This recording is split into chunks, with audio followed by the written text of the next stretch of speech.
ibadah teh anu paling sulit mah menerima qada jeung qadar.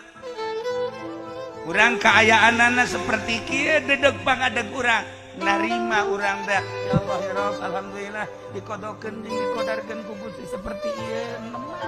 Alhamdulillah. Ketika urang usaha tapi kebenaran urang teu maju-maju, geus aya qada jeung qadarna meureun urang usaha mah usaha tapi teu maju-maju, tetep alhamdulillah ya Rabbi narima kana qada jeung qadar.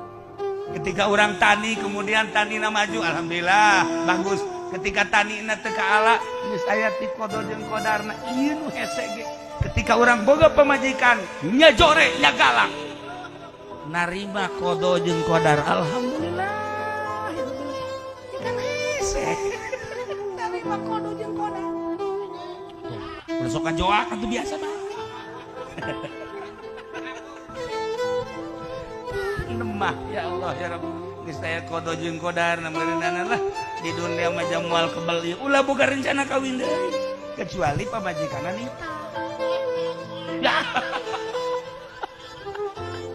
Kak, ulah mangarasa beungeut sakieu ayana kondisi awak sakieu ayana beusi kakak hayang nyandung memumpung di dunia jagagah kene mangga. Ulah mah geus bae pokona mah ridho. Malah lamun aya ulah nu nganterna ngomong doang. Guys, ulah boga pikiran kos itu kuari mah narima kana qada jeung qadar.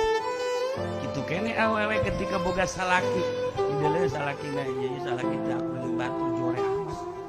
Geus qada jeung qadar meureun geus atuh di sanana di ditu. Ketika salaki usahana mah terus bae tapi teu maju-maju, ulah marah. Geus berenang merontak kumaha merontak kenya meureun geus aya catetan jeung tulisanana.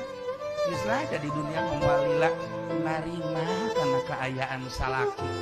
Tiis berarti asal ieu hirup tiis.